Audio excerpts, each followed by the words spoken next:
പുനർവിവാഹം. രചന മായ. അവതരണം Shahul Malayil. Editing Faisal C Oonjeri. എന്തൊരുറക്ക വേണി, എത്ര വിളിച്ചു ഞാൻ. അഞ്ജന എവിടെ? അവളുടെ ചീർത്ത് ചുവന്നിരിക്കുന്ന കണ്ണുമുഖവും കണ്ടുകൊണ്ട് തന്നെ സന്ധ്യ ചോദിച്ചു. പിന്നെ അകത്തേക്ക് കയറി. ഉറങ്ങിപ്പോയി, അവൾ ഉറക്ക, വേണി പറഞ്ഞുകൊണ്ട് അമ്മയ്ക്ക് പിന്നാലെ അകത്ത് കയറി.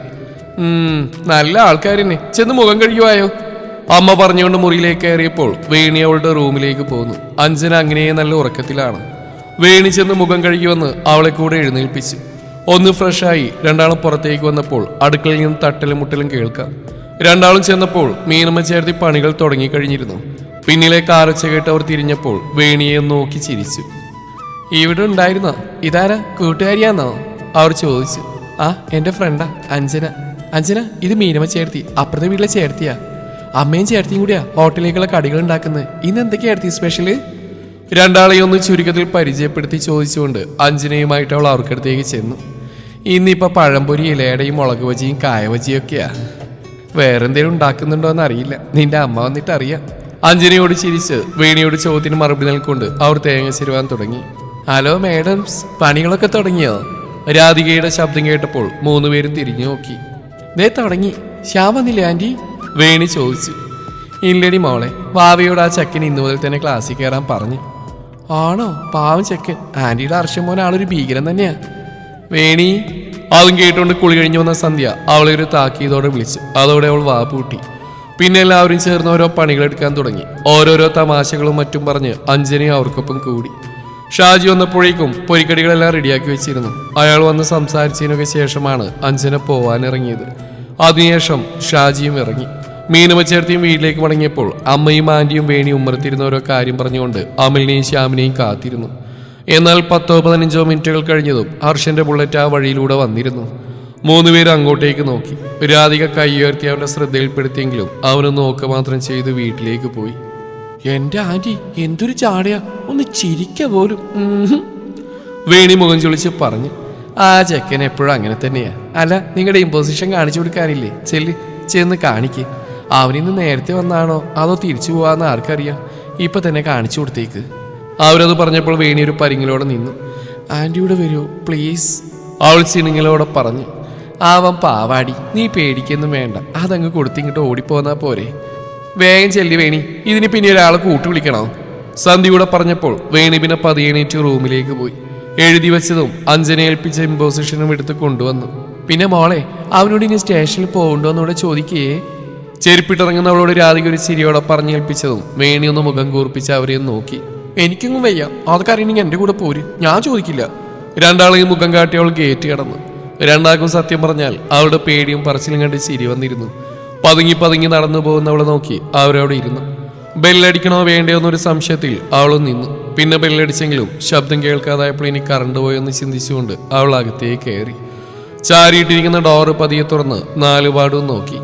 ചേട്ടാ, അർഷൻ ചേട്ടാ, സർ എന്ന് മാറി മാറി വിളിച്ചുകൊണ്ട് അവൾ കയറി ചെന്നെങ്കിലും വിളി കേൾക്കുകയോ അവനെ കാണുകയോ ചെയ്തില്ല. വേണി ഒരു പരിങ്ങലോടെ ആദ്യം കണ്ട റൂമിന് നേർക്ക് ചെന്നു. ആദ്യം തലയും പിന്നുടലുമായി അവൾ അകത്ത് കയറിയ നിമിഷം തന്നെ ആ റൂമിലെ ബാത്റൂമിൽ നിന്ന് മുഖം കഴുകിക്കൊണ്ട് അവൻ ഇറങ്ങി വന്നിരുന്നു. രണ്ടാളും ഒന്ന് ഞെട്ടി. ഹർഷന്റെ കണ്ണുകൾ ഞൊടിയിടയിൽ കൂർത്തു വന്നു. എന്താ? പരിങ്ങലോടെ നിൽക്കുന്നവൾ നോക്കി പരിക്കൻ ശബ്ദത്തിൽ അവൻ ചോദിച്ചു.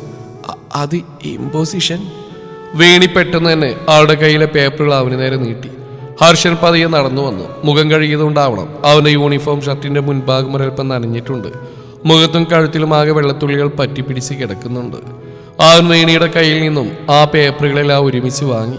സ്റ്റാപ്ലർ കൊണ്ട് പിൻ ചെയ്തു വെച്ചിരിക്കുന്ന 2 കെട്ടുകൾ അവർ രണ്ടൊന്ന് പിടിച്ചു നോക്കി കണ്ണോടിച്ചുകൊണ്ട് ടേബിളിലേക്ക് വെച്ചു. ഞാൻ ചെക്ക് ചെയ്തോളാം, ബോക്കോ. അവൻ പറഞ്ഞതും വേണി തിടുക്കത്തിൽ രക്ഷപ്പെട്ടെന്ന പോലെ തിരിഞ്ഞു നടന്നു. പിന്നെ ഓർമ്മ വന്ന പോലെ തിരിഞ്ഞു വെച്ചു. അതെ, ആന്റി ചോദിക്കാൻ പറഞ്ഞു ഇനി സ്റ്റേഷനിലേക്ക് പോകുന്നുണ്ടോ എന്ന്. ഇല്ലാന്ന് പറഞ്ഞേക്ക്. ആനോടെ മുഖത്തേക്ക് നോക്കി പറഞ്ഞു. വേണു തലവുലുക്കി അപ്പോൾ തന്നെ അവിടുന്ന് ഓടിപ്പോന്നു. വേണി ചെല്ലുമ്പോൾ ആകെ ആവശ്യതയോടെ ഇരിക്കുന്ന ശ്യാമിനെയാണ് കണ്ടത്. നീ വന്നോ? എങ്ങനെയുണ്ട് മോനെ ക്ലാസ് ഒക്കെ? അവൻ ദയനീയതയോടെ അവളെ നോക്കി. നല്ല സ്ട്രിക്റ്റാ, പഠിത്തം മാത്രമേ ഉള്ളൂ എന്ന് രാധികയാണ് അവളോട് പറഞ്ഞ്. പിന്നെ നീ എന്താ എഴുതിയേ? നഴ്സറി പോലെ ആവുന്നോ? വേണി അവനെ കളിയാക്കിക്കൊണ്ട് ചോദിച്ചു. പിന്നെ അവനടുത്ത് തന്നെ ഇരുന്നു. അവൻ കണ്ണുരുട്ടിയെന്ന് നോക്കി അവളെ. അത് തന്നെയാ ഞങ്ങളും പറയുന്നത്. PSCയുടെ കോച്ചിങ് അല്ലേ, ഇവന്റെ ഇഷ്ടത്തിനാവും അവിടെ പഠിപ്പിക്കുക. എനിക്ക് അവിടെ ഇഷ്ടമായില്ല, വേറെ വല്ലയിടത്തും ചേർന്നോളാം. ഞാൻ പോകില്ല ഇനി. ശ്യാം ചെറിയ കുട്ടികളെ പോലെ വാശിയോടെ പറഞ്ഞു. എന്നോട് പറയേണ്ട വാവി, നിന്നെ അവിടെ ചേർത്ത് നിന്റെ ചേട്ടനാ. രണ്ടാളൂടെ എന്താന്ന് വെച്ചാൽ ആയിക്കോ. വേണി, അവനിനി സ്റ്റേഷനിൽ പോകുന്നുണ്ടോ? മോള് ചോദിച്ചോ? ആദ്യം ശ്യാമിനോടായി പറഞ്ഞുകൊണ്ട് രാധിക വേണിയോട് ചോദിച്ചു. ഇല്ലെന്നാ പറഞ്ഞേ. ആ, എങ്കിൽ ഇപ്പൊ തന്നെ ചെന്ന് പറ. ചേക്കാൻ പൈസ മൊത്തം അടച്ചല്ലേ, എന്തായാലും ഇപ്പൊ തന്നെ പോയി പറഞ്ഞേക്ക്. രാധിക അവനെ കൈയൊഴിഞ്ഞു. ഓ, ഞാൻ ഏട്ടനോട് പറയില്ലെന്ന് അമ്മയ്ക്കറിയാലോ, അതുകൊണ്ടല്ലേ ഇങ്ങനെ പറയണേ. ആൺമുഖം വീർപ്പിച്ച് പറഞ്ഞു. അപ്പോഴേക്കും സന്ധ്യ ചായയും കുറച്ച് കടികളുമായി അങ്ങോട്ടേക്ക് വന്നിരുന്നു. വാവേ, എന്തായാലും ചേർന്നല്ലേ, കുറച്ചാള് പോയി നോക്ക്. നിനക്ക് ഒട്ടും പറ്റില്ല വെച്ചാ അപ്പൊ നമുക്ക് എന്താച്ചാ ചെയ്യാ. ഇപ്പൊ സങ്കടപ്പെട്ടിരിക്കാണ്ട് ഈ ചായ കുടിച്ച്. സന്ധ്യ അവന് ചായ നീട്ടിക്കൊണ്ട് പറഞ്ഞു. ഒരു മൂളലോടെ ചായ വാങ്ങി കുടിക്കുന്നവനെ രാധികയും വേണിയും ചിരിയടക്കി നോക്കി. സുധാമ കൃഷ്ണനെ തൊഴുതിറങ്ങി. പ്രസാദം കയ്യിൽ ഒതുക്കി പിടിച്ച് അഴിച്ചു വെച്ച ചെരുപ്പിട്ട് മുന്നോട്ട് നടക്കുമ്പോഴാണ് ആരോ പേരെടുത്ത് വിളിച്ച്. സുധാമ തിരിഞ്ഞു നോക്കി. ശാരദാമ അങ്ങുന്നേ തിടുക്കത്തിൽ വരുന്നുണ്ട്. എത്ര വിളിച്ചെന്റെ സുധേ. അല്ല, ഹരീഷിന്റെ കല്യാണാന്ന് കേട്ടു, അടുത്ത മാസം, നേരാണോ? അടുത്തെത്തും മുമ്പ് തന്നെ ചോദിച്ചു ശാരദാമ. സുധാമ വല്ലായ്മയോടൊന്ന് ചിരിച്ചു. പിന്നെ പതിയെ പറഞ്ഞു. ആ, ചെറിയൊരു ചടങ്ങായി അതങ്ങ് നടത്താന്ന് വെച്ച്. എന്നാൽ ഞങ്ങളുടെ കൂടെ വിളിക്കായിരുന്നു. ഒന്നുമില്ല, എത്ര നാളായി കാണുന്നവരാ നമ്മള്. ചെക്കൻ്റെ രണ്ടാം കെട്ടാണെങ്കിലും കല്യാണം തന്നെയല്ലേ, പിന്നെ കാര്യങ്ങളൊക്കെ എല്ലാവർക്കും അറിയുന്നല്ലേ. സുധാമയ്ക്ക് എന്തു പറയണമെന്ന് അറിയാതെയായി. അവർക്കറിയാം ഇതെല്ലാം മനഃപൂർവ്വം നോവിക്കാനായി തന്നെ ചോദിക്കുകയാണെന്ന്. ഒന്നും മിണ്ടാതെ നിൽക്കുന്നവരെ വെറുതെ വിടാൻ ഉദ്ദേശമില്ലായിരുന്നു ശാരദാമയ്ക്ക്. അല്ല, അന്ന് മുറിയിന്ന് പിടിച്ച ആ പെങ്കൊച്ചി തന്നെയല്ലേ എൻ്റെ സുധേ. ഇതങ്ങ് ആദ്യം നടത്തിയ പോരായിരുന്നു. ഇപ്പോഴും ഉറപ്രകാരം കെട്ടുന്നവരൊക്കെ ഉണ്ടല്ലോ. അന്ന് അത് നടത്തിയിരുന്നെങ്കിൽ ഇന്നിപ്പോ ഇങ്ങനെ രണ്ടാമത് പിടിച്ചെട്ടിക്കേണ്ടി വരുമായിരുന്നോ? അല്ലേലും അച്ഛനില്ലാതെ വളരുന്ന കുട്ടികളുടെ ഗതി ഇങ്ങനെ തന്നെയാ. ആ, പറഞ്ഞിട്ട് കാര്യമില്ല, ഇങ്ങനെ ഒരു യോഗം ഉണ്ടാവും. എന്നാ ഞാൻ തൊഴുതേച്ചും വരാവേ. മിണ്ടാതെ എല്ലാം കേട്ടു നിൽക്കുന്നവരുടെ ഹൃദയത്തിൽ അടുത്ത കുത്തുകൂടെ കൊടുത്തവര് പോയി. സുധാമ കുറച്ചു നേരം അവർ പോകുന്നു നോക്കി അവിടെ നിന്നു. അവർക്ക് വല്ലാതെ സങ്കടം തോന്നുന്നുണ്ടായിരുന്നു. ഇനിയൊന്നും കേൾക്കാനില്ല അമ്മ. ഒളിഞ്ഞും തെളിഞ്ഞും മകന്റെ അവിഹിത അമ്മയുടെ വളർത്തു ദോഷമെന്ന് അവരൊരുപാടായി കേൾക്കുന്നു. നാട്ടുകാരുടെ ചോദ്യവും പറച്ചിലും കേൾക്കാനുള്ള പ്രയാസം കൊണ്ട് അവർ പുറത്തേക്ക് പോലും ഇറങ്ങാറില്ലായിരുന്നു. വിവാഹം അടുത്ത് വന്നപ്പോൾ എല്ലാം നേർപ്പടിക്ക് നടക്കാനായി ദേവനെ കണ്ടെന്ന പ്രയാസങ്ങൾ ഇറക്കാനായിട്ടായിരുന്നു അവർ ഈ സന്ധ്യയ്ക്ക് അമ്പലത്തിൽ വന്ന്. സുധാമ പതിയെ മുന്നോട്ട് നടന്നു. അവർക്ക് മനപ്രയാസം സഹിക്കാൻ കഴിയുന്നുണ്ടായിരുന്നില്ല. അടുത്ത നിമിഷം നെഞ്ചിലൊരു ഭാരം തോന്നുകയും കുഴഞ്ഞുകൊണ്ട് അവർ ആ മണ്ണിലേക്ക് വീഴുകയും ചെയ്തു. ഷാജി ഹോട്ടലടിച്ചിറങ്ങുമ്പോഴാണ് ഹരീഷിന്റെ അമ്മ മരിച്ചുവെന്നും പറഞ്ഞൊരു കോൾ വന്ന്. അയാൾ ഒരു ഞെട്ടലോടെ പകച്ചു നിന്നു. അയാൾ ഒട്ടും പ്രതീക്ഷിച്ചിരുന്നില്ല ആ മരണം. പെട്ടെന്ന് തന്നെ അയാൾ നന്ദിനെയും സഹോദരങ്ങളെ വിളിച്ച് കാര്യം പറഞ്ഞു. പിന്നെ എത്രയും പെട്ടെന്ന് വീട്ടിലേക്ക് തിരിച്ചു. അയാൾ എത്തുമ്പോൾ എന്നത്തെയും പോലെ അമ്മയും മക്കളും ഉമ്മറത്തുണ്ട്. അവരാരും ഒന്നും അറിഞ്ഞിട്ടില്ലെന്ന് അയാൾക്ക് മനസ്സിലായി. വലിയ സംസാരങ്ങൾക്ക് നിൽക്കാതെ അയാൾ മുറിയിലേക്ക് നടന്നു. മുറിയിൽ കട്ടിലിൽ ചെന്നിരുന്നയാൾ ഇതെങ്ങനെ വേണിയോട് പറയണം, അവളത് എങ്ങനെ എടുക്കുമെന്നറിയാതെ ആകുലപ്പെട്ടു. സന്ധ്യ ചെന്നപ്പോഴും ഫ്രഷ് ആവാതെ വന്നതുപോലെ ഇരിക്കുന്നയാളെയാണ് കണ്ടത്. ഷാജിയേട്ടാ, നിങ്ങൾ കുളിക്കുന്നില്ലേ? അവരടുത്തേക്ക് ചെന്നു. സന്ധ്യയെ, ഒരു കാര്യമുണ്ട്. അയാൾ വാതിക്കിലേക്ക് നോക്കിക്കൊണ്ട് അവരോട് പറഞ്ഞു. ഭർത്താവിന്റെ ഒന്നുമില്ലാത്ത മാറ്റവും ടെൻഷനും കണ്ട് അവരൊരു പരിഭ്രമത്തോടെ അടുത്തേക്കിരുന്നു. ഹരീഷിന്റെ അമ്മ മരിച്ചെന്ന് അടുത്തിരുന്നവളോട് അയാൾ ശബ്ദം താഴ്ത്തി പറഞ്ഞു. സന്ധ്യ ഒന്ന് പകച്ചു. യോ, എന്തുപറ്റി പെട്ടെന്ന്? അറ്റാക്കാണെന്നാ കേട്ടെ. വൈകുന്നേരം അമ്പലത്തിൽ പോയതാ. അമ്പലപ്പറമ്പിൽ വീണെടുക്കുന്ന ആൾക്കാരെല്ലാരും കൂടിയാ ഹോസ്പിറ്റലിലേക്ക് കൊണ്ടുപോയത്. അവിടെ എത്തുമ്പോ തന്നെ ആള് പോയിരുന്നു. അവിടെ അടുത്തുള്ള ഒരാളെ വിളിച്ചു പറഞ്ഞു, നീ വേണിയോടൊന്ന് പറയേ, എന്തായാലും അവിടെ വരെ ഒന്ന് പോവേണ്ടി വരും. പോസ്റ്റ്മോർട്ടം കഴിഞ്ഞ് നാളെ ബോഡി കിട്ടുമെന്നാ കേട്ടെ. ഞാൻ അളിയനോട് പറഞ്ഞിട്ടുണ്ട്. എന്തായാലും എല്ലാവർക്കും കൂടെ പോവാം. അറിഞ്ഞിട്ട് പോവാതിരിക്കാൻ പറ്റില്ലാലോ. അയാൾ പറയുന്നത് കേട്ട് നെഞ്ചിൽ കൈവച്ചിരുന്നു സന്ധ്യ. അയാൾ ഷർട്ട് അഴിച്ചുകൊണ്ട് കുളിമുറിയിലേക്ക് കയറുമ്പോഴും സന്ധ്യക്ക് കേട്ട കാര്യങ്ങൾ ഉൾക്കൊള്ളാൻ കഴിഞ്ഞിരുന്നില്ല. അമൽ ഉറക്കെ വിളിക്കുന്ന കേട്ടപ്പോഴാണ് അവർ ബോധത്തിലേക്ക് വന്ന്. തളർച്ചയോടെ അവർ മുറിക്ക് പുറത്തേക്ക് ചെന്നു. രാത്രി അത്താഴം കഴിക്കുമ്പോൾ പതിവില്ലാതെ അച്ഛനും അമ്മയും സൈലന്റ് ആണെന്ന് വേണിയും അമലും ശ്രദ്ധിച്ചു. എന്തു പറ്റിയെന്ന് രണ്ടാളും ചോദിച്ചെങ്കിലും അവർ ഒഴിഞ്ഞു മാറി. അത്താഴം കഴിഞ്ഞിട്ട് വിവരം പറയാമെന്നാണ് രണ്ടാളും തീരുമാനിച്ച്. അത്താഴം കഴിഞ്ഞ് ടി വിക്ക് മുമ്പിൽ ഇരിക്കുന്നവരുടെ അടുത്തേക്ക് സന്ധ്യയും ഷാജിയും ചെന്നു. വേണി, ഒരു കാര്യമുണ്ട്. സന്ധ്യ പതിയെ ഉള്ളടക്കം പോലെ പറഞ്ഞു തുടങ്ങിയപ്പോൾ അമലും വേണി ആകെ സംശയിച്ചു. ഇതുപോലെ മുമ്പില്ലാത്തതാണ്. എന്തേ അമ്മേ, എന്തെങ്കിലും പ്രശ്നമുണ്ടോ? രണ്ടാളും കാര്യഗൗരവത്തോടെ അടുത്തേക്കിരുന്നു. അതുമോളെ, സുധാമ മരിച്ചെന്ന് പറഞ്ഞ് അവിടുന്ന് ഒരു കോൾ വന്നിരുന്നു. സന്ധ്യ പറഞ്ഞ് വേണി ഒരു നിമിഷം കഴിഞ്ഞാണ് മനസ്സിലാക്കിയത്. അവളൊരു പകപ്പോടെ മൂവരെയും നോക്കി. അമ്മേ, അവൾ സന്ധ്യയുടെ കയ്യിൽ മുറുകെ പിടിച്ചു. പേടിക്കാനൊന്നുമില്ല, നീ ടെൻഷനാവാതെ. സന്ധ്യ ആശ്വസിപ്പിക്കും മുമ്പേ അവൾക്ക് അറിഞ്ഞു തുടങ്ങി. ഷാജിയും സന്ധ്യയേറെ പണിപ്പെട്ടാണ് അവളെന്ന് ആശ്വസിപ്പിച്ച്. എങ്കിലും ആകെ തളർന്ന് അവൾ സെറ്റിൽ കിടന്നു.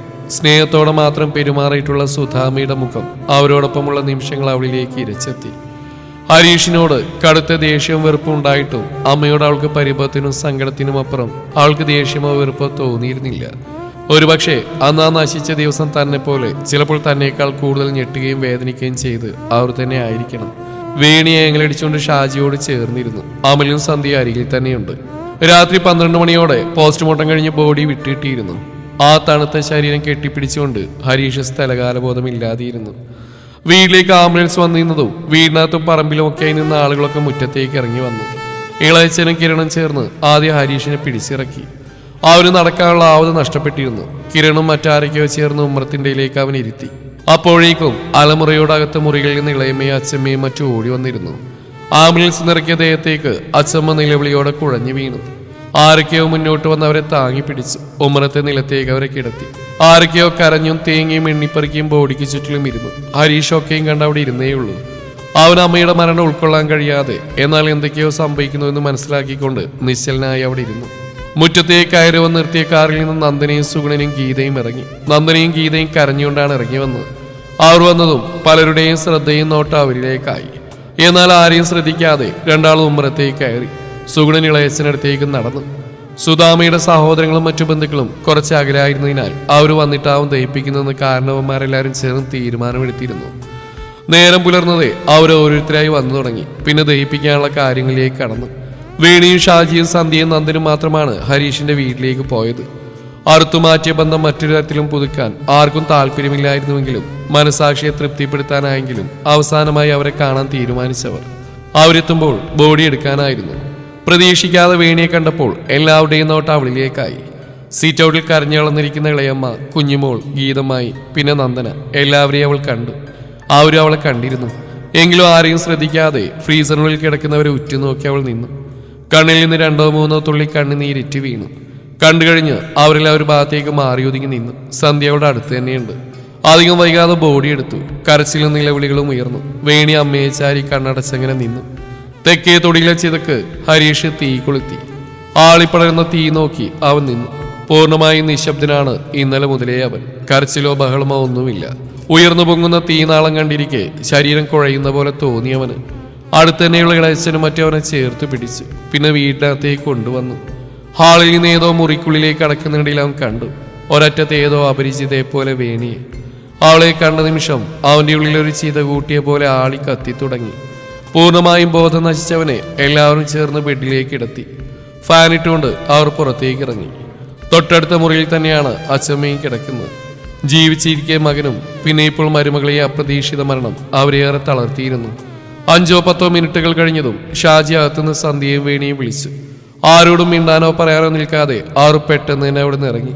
വീട്ടിലെത്തിയതേ വേണി ബെഡിലേക്ക് കിടന്നു. അവൾക്കൊന്ന് ഉറങ്ങിയാൽ മതിയായിരുന്നു. ഉറക്കം പിടിച്ചവളെ ഒന്ന് നോക്കി സന്ധ്യ തിരികെ പോന്നു. അന്ന് പിന്നെ ഷാജി ഹോട്ടലിലേക്ക് പോയിരുന്നില്ല. നന്ദൻ ഉച്ചക്കൽപ്പം ചോറ് കഴിച്ചാണ് പോയത്. കുറച്ചു സമയം കഴിഞ്ഞതും എന്നത്തെയും പോലെ രാധിക വന്നു. ഉമ്മറത്തിരിക്കുന്ന സന്ധ്യയെ കണ്ട് അവർ അടുത്തേക്കിരുന്ന് ചോദിച്ചു, ഇന്ന് അംഗനവാടി പോയില്ലേ? ഷാജി ഉണ്ടോ അവിടെ? ഷാജിയുടെ ബൈക്ക് നോക്കിക്കൊണ്ടാണ് ആ ചോദ്യം. ഇല്ല, ഇന്ന് അമല് മാത്രമേ പോയിട്ടുള്ളൂ. ഒരു മരണം ഉണ്ടായിരുന്നു, അങ്ങനെ അവിടെ പോയി വന്നതേയുള്ളൂ. എവിടെയാ മരണം? കുടുംബത്തിലാണോ? എന്തു പറ്റിയതാ? അത് ബന്ധുവൊന്നല്ല. ചിലപ്പോൾ ഇവിടെ അടുത്തുള്ളവരാരെങ്കിലും പറഞ്ഞോ, അല്ലെങ്കിൽ വാവയ്ക്ക് തന്നെ അറിയുന്നതാവും. വേണിയുടെ കല്യാണം ഒരിക്കൽ കഴിഞ്ഞതാ. അത് പക്ഷേ ചേർന്നു പോയില്ല. ബന്ധം ഒഴിഞ്ഞിട്ട് കുറച്ചായി. അവിടുത്തെ ആ പയ്യന്റെ അമ്മയാ മരിച്ചത്. അറ്റാക്കായിരുന്നു. സന്ധ്യ ഒരു മൂകതയോടെ പറഞ്ഞു. രാധിക അല്പനേരമൊന്നും മിണ്ടിയില്ല. പിന്നെ പറഞ്ഞു, ഞാൻ അറിഞ്ഞിരുന്നു, പിന്നെ ചോദിച്ചില്ലെന്നേ ഉള്ളൂ. രാധിക അങ്ങനെ പറഞ്ഞപ്പോൾ സന്ധ്യ അവരെ ഒന്ന് വെറുതെ നോക്കി. പിന്നെ മെല്ലെ പുഞ്ചിരിച്ചു. ഇത്ര നാളുകൾ കഴിഞ്ഞിട്ടും എല്ലാവർക്കും എൻ്റെ കുട്ടീനെ അതും പറഞ്ഞ് കുത്തി നോവിക്കാനും പഴിചാരാനും ഇഷ്ടം. തെറ്റൊന്നും ചെയ്യാഞ്ഞിട്ടും. സന്ധ്യ വേദനയോടെ പറഞ്ഞപ്പോൾ രാധികയ്ക്കും മനസ്സലിഞ്ഞു. പലതരത്തിലുള്ള ആൾക്കാരല്ലേ, അവരുടെ വർത്താനത്തിന് ചെവി കൊടുക്കാതിരിക്കാന്നല്ലാതെ അതോർത്ത് സങ്കടപ്പെട്ടിരുന്ന അതിനെ നേരം ഉണ്ടാവും. അല്ല, എന്നിട്ട് വേണി എവിടെ? ആള് വന്നില്ലേ അവിടേക്ക്? ആ, ഞാനും ഷാജിയേട്ടനും വേണിയും പിന്നെ എൻ്റെ അനിയനും കൂടിയാ പോയത്. എടുക്കാറായപ്പോഴാണ് ചെന്നത്. പെട്ടെന്ന് ഇങ്ങനെയൊന്നും പ്രതീക്ഷിച്ചതല്ലോ. അവൾക്കും അതിൻ്റെ ഒരു വിഷമം. വന്നപ്പോൾ കിടന്നതാ. സന്ധ്യ കണ്ണൊപ്പിക്കൊണ്ട് പറഞ്ഞു. അന്നേരം തന്നെ മീനമ്മ ചേർത്ത് ഗേറ്റ് കടന്ന് വന്നു. ടീച്ചർ ഇന്ന് നേരത്തെ വന്നോ? രണ്ടാളെയും ഉമ്മർത്തി കണ്ടതേ അവർ ചോദിച്ചു. ഇന്ന് പോയിരുന്നില്ല മീനമ്മ ചേർത്തി, സന്ധ്യ ചെറുചിരിയോടെ പറഞ്ഞു. പിന്നെ 3 ആൾ ഒരുമിച്ച് അടുക്കളയിലേക്ക് കയറി. ദിവസങ്ങൾ മുന്നോട്ട് നീങ്ങി. സുധാമയുടെ മരണം ഹരീഷ് ഉൾക്കൊണ്ടു. പക്ഷേ താൻ ഒറ്റക്കായെന്ന ചിന്ത അവൻ അലട്ടിക്കൊണ്ടിരുന്നു. അമ്മയുടെ മനോവിഷമത്തിനും മരണത്തിനും മൂലകാരണം താനാണെന്ന് അവന്റെ ഉപബോധ മനസ്സ് കുറ്റപ്പെടുത്തി. എല്ലാം കൊണ്ട് അവൻ വളരെയധികം നിരാശനായും സങ്കടപ്പെട്ടു എപ്പോഴും കാണപ്പെട്ടു. നന്ദന അവന്റെ കൂടെ തന്നെ എപ്പോഴും നിന്നു. എന്നാൽ അവളുടെയോ ചുറ്റുമുള്ളവരുടെയോ സമീപത്തിലോ സ്നേഹത്തിലോ ആശ്വസിപ്പിക്കലോ അവന് സമാധാനം കണ്ടെത്താൻ കഴിഞ്ഞില്ല. നിശബ്ദനായി ഉൾവലിഞ്ഞുകൊണ്ടിരിക്കുന്നവനെ കണ്ട് എല്ലാവർക്കും ഒരു പേടി തോന്നി തുടങ്ങി. ഇങ്ങനെ മുന്നോട്ട് പോയാൽ അവനെന്തെങ്കിലും അവിവേകം ചെയ്യുമോ എന്നവർ പേടിച്ചു. അങ്ങനെയാണ് എത്രയും പെട്ടെന്നുള്ള മുഹൂർത്തത്തിൽ അമ്പലത്തിൽ വെച്ച് താലികെട്ട് മാത്രമായി വിവാഹം നടത്താമെന്ന അഭിപ്രായം ഇളയച്ചൻ മുന്നോട്ട് വെച്ചത്. ആർക്കും അതിലൊരു എതിരഭിപ്രായം ഉണ്ടായിരുന്നില്ല. ഹരീഷ് ഒന്നിനും മുടക്കം നിന്നില്ല. പക്ഷേ വിവാഹത്തിനു മുമ്പ് അവനു വേണി ഒരിക്കൽ കൂടി കാണണമെന്നുണ്ടായിരുന്നു. അവസാനമായി അമ്മയുടെ മരണത്തോടെ ചെയ്തു പോയ ഓരോ കാര്യങ്ങളും ഇഴകീറി പരിശോധിച്ച് തന്റെ തെറ്റുകൾ മനസ്സിലാക്കി അതിൽ കുറ്റബോധം പേറിയാണ് അവൻ നടക്കുന്നത്. നന്ദനയോട് ഹരീഷ് വേണിയെ കാണണമെന്ന് പറഞ്ഞപ്പോൾ അവൾ അത് ഉൾക്കൊണ്ടു. മാത്രമല്ല ജീവിതാനുഭവങ്ങളുടെ അറിവുകളിലൂടെയും തിരിച്ചറിവുകളിലൂടെയും ഇത്രയും കാലം കൊണ്ട് തന്നെ അവൾക്ക് ഒരുപാട് മാറ്റങ്ങൾ വന്നിരുന്നു. വേണിയുടെ മുമ്പിൽ പോയി നിൽക്കാനുള്ള ധൈര്യമില്ലാത്തതുകൊണ്ട് മാത്രമാണ് മാപ്പപേക്ഷിക്കാനായി പോലും അവൾ വേണിക്ക് മുമ്പിൽ ചെല്ലാതിരുന്നത്. എന്നാൽ ഹരീഷ് ഈ കാര്യം കൂടി പറഞ്ഞോടെ നന്ദൻ ഉറപ്പിച്ചു വേണിയെ കാണാനും ക്ഷമ ചോദിക്കാനും. അഞ്ജനക്ക് പനിയായതുകൊണ്ട് അവൾ വരില്ല. അതുകൊണ്ട് തന്നെ അന്ന് കോളേജിൽ പോകാൻ നല്ല മടിയുണ്ടായിരുന്നു വേണിക്ക്. പിന്നെ വീട്ടിലും തനിച്ചിരിക്കേണ്ടതെന്ന് ചിന്തിച്ചപ്പോൾ മടിയെല്ലാം മാറ്റിവെച്ചവൾ ഉച്ചവരെയും ലൈബ്രറിയിൽ തന്നെ ആയിരുന്നവൾ ഉച്ചയ്ക്ക് കഴിക്കാനായി ക്ലാസ്സിലേക്ക് വരുമ്പോഴാണ് ഫോൺ റിങ് ചെയ്തത്. നന്ദനയുടെ പേരതിൽ തെളിഞ്ഞതും മുന്നോട്ട് നടക്കാനാവാതെ അവിടെ തന്നെ നിന്നുപോയി വേണി. ഹരീഷും അമ്മയടക്കം അവരുമായി ബന്ധമുള്ള കോണ്ടാക്റ്റിലെ എല്ലാ നമ്പറും ബ്ലോക്ക് ചെയ്താണ് ആ സമയം തന്നെ. എന്നിട്ട് താൻ ഓർക്കാൻ പോലും ഇഷ്ടപ്പെടാത്ത ഇവളുടെ നമ്പർ ബ്ലോക്ക് ചെയ്യാൻ വിട്ടുപോയോ? റിങ് ചെയ്ത് അവസാനിച്ചിട്ടും വേണി ആലോചനയോടെ നിന്നു. എന്തിനാവും ഇപ്പോൾ വിളിക്കുന്നത്? എന്തിനാവും? വീണ്ടും ആ പേര് സ്ക്രീനിൽ തെളിഞ്ഞപ്പോൾ കോൾ അറ്റൻഡ് ചെയ്യണമെന്നറിയാതെ അവൾ പരിങ്ങി നിന്നു. പിന്നെ ഏതോ ചിന്തയിൽ കോൾ അറ്റൻഡ് ചെയ്ത് കാതോട് ചേർത്തു. ഹലോ. ആ ശബ്ദം നന്ദന തന്നെയാണെന്ന് അവൾക്ക് ഉറപ്പായി. ഹലോ വീണ്ടും പറഞ്ഞപ്പോൾ വേണി അറിയാതെ പല്ലുകടിച്ചു പോയി. ആ ശബ്ദം തന്നെ അരോചകമായിരിക്കുന്നു. താൻ ഇത്രയും അവൾ വെറുത്തോ? എന്താ കാര്യം? കടുത്ത സ്വരത്തിൽ വേണി ചോദിച്ചു. 1-2 നിമിഷങ്ങൾ നിശബ്ദമായി കടന്നുപോയി. ഞാൻ വിളിച്ചത് അത് വേണിയൊന്ന് നേരിൽ കാണാനായിരുന്നു, കുറച്ച് സംസാരിക്കാൻ. നന്ദന പറഞ്ഞൊപ്പിച്ചു. അവൾക്കടുത്തന്നെ ഹരീഷും ഉണ്ടായിരുന്നു. കാണാനും സംസാരിക്കാനും ഒന്നിനും എനിക്ക് താല്പര്യമില്ല. ഇനി എന്നെ വിളിക്കുകയും ചെയ്യരുത്. അയ്യോ വേണി പ്ലീസ്, കട്ട് ചെയ്യല്ലേ. ഒരു 10 മിനിറ്റ് മാത്രം മതി.